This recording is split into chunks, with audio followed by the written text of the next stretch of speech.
This is Fox 12 Now.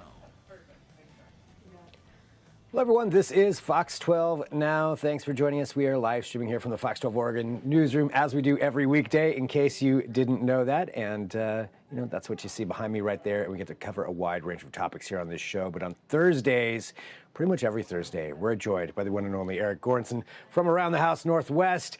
And usually we get a preview of what this week's episode is going to be. I'm hoping that's the case this week. And on top of that, we get some good advice that can help you out. And right now, with this nicer weather that we've been having here over the last few days, I bet a lot of people are starting to think about summer.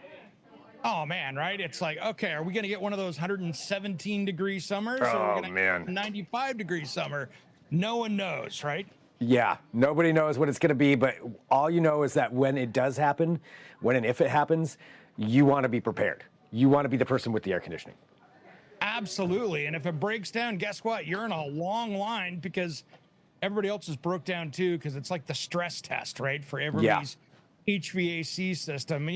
A lot of people around town here, I've heard a number that only 60% of homes in Portland have air conditioning in their house. And so that tells you how many people suffer out there. But the ones that do tend to not maintain them as well because we don't use them as hard as other places like over in the desert Southwest or, down in Palm Springs and things like that, where it's almost running year round.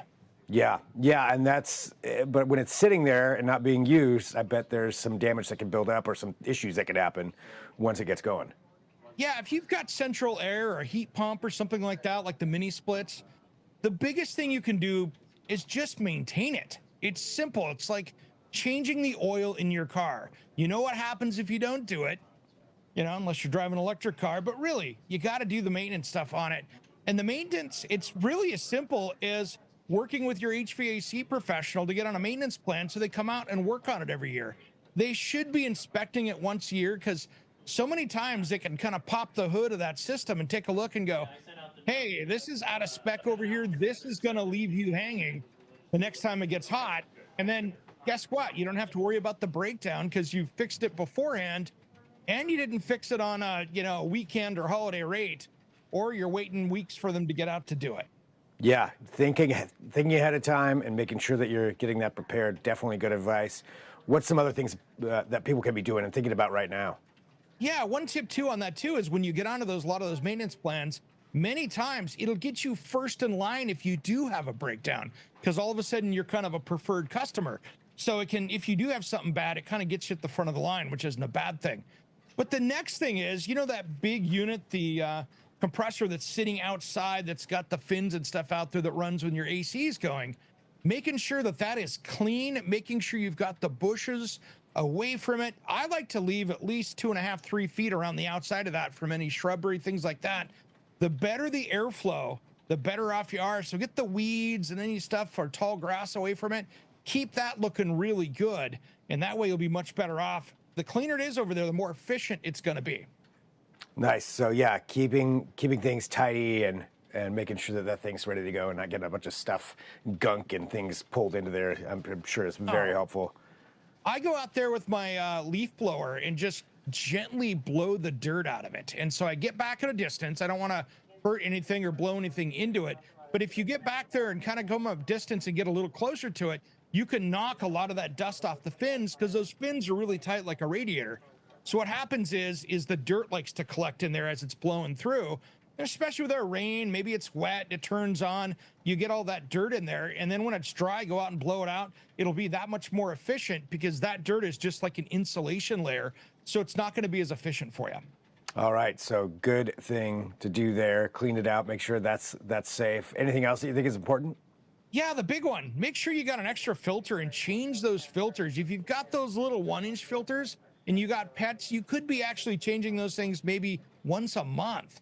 The big, thick, huge ones could be every 90 days to 6 months.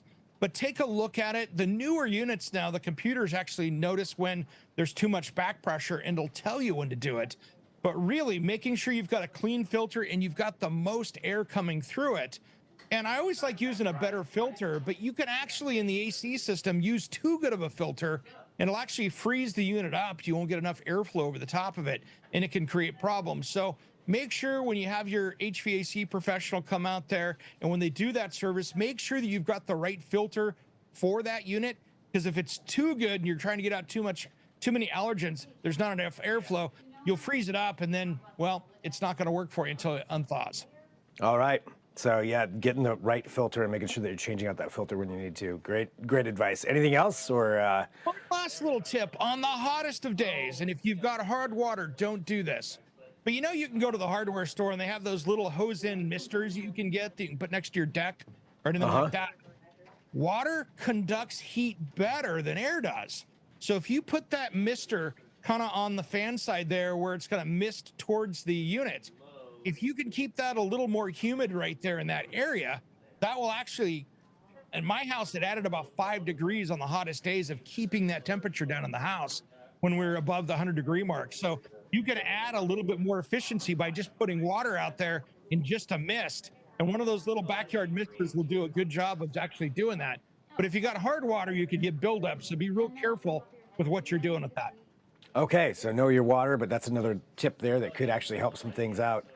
And yeah, when it's that hot, that 5 degrees can be a big difference. It can matter. Be a difference sleeping or not at night, right? Yeah, exactly. So good advice there. What about this week's episode of Around the House Northwest? Oh man, we dive into vintage homes this week and we have a great time. So we go up almost up to St. John's up there. We visit a historic house built in 1907 up there.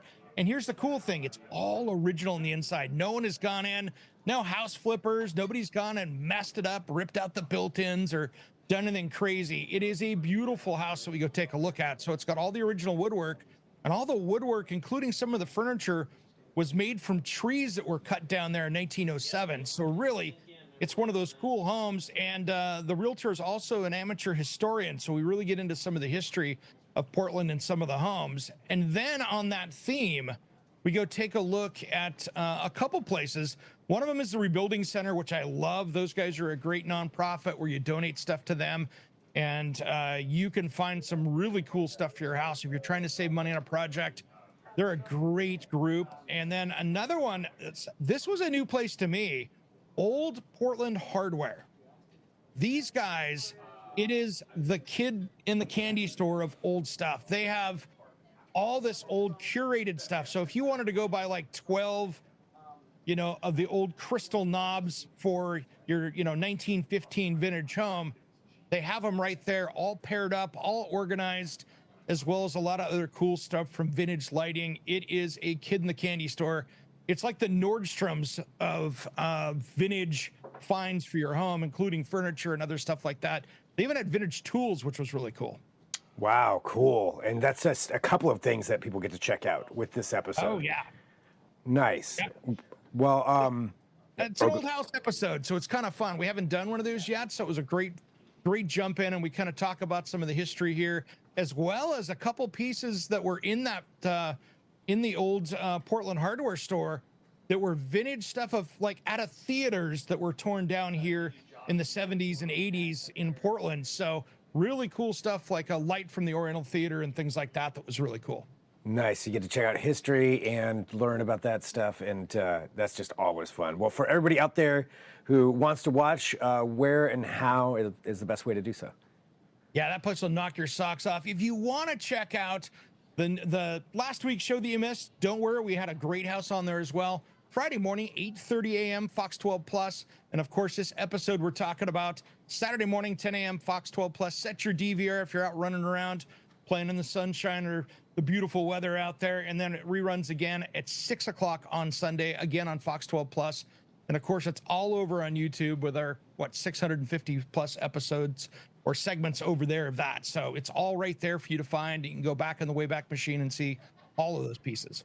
There you go. Check them all out. Eric, always good to have you here on the show. Great advice to start off with, something to look forward to with the show. And yeah, this is what we do here. And this is Fox 12 now, so you can check out all of our episodes also at, the YouTube channel or kptv.com or the Fox 12 Oregon app, so plenty of places. You found us, so wherever you're at, that's probably where the episodes are. So I guess you know, but tell other people too. But thanks, man. Always good to have you on here. Thanks, brother. I always appreciate it. Always a good time with you. Yep, and for everybody out there watching, thanks for joining. We are live here, so I am going to be back shortly. We got to take a quick break, and I'll be back in just about 15 minutes or so. I'll talk to you then. I'm Greg Nibbler. This is Fox 12 Now.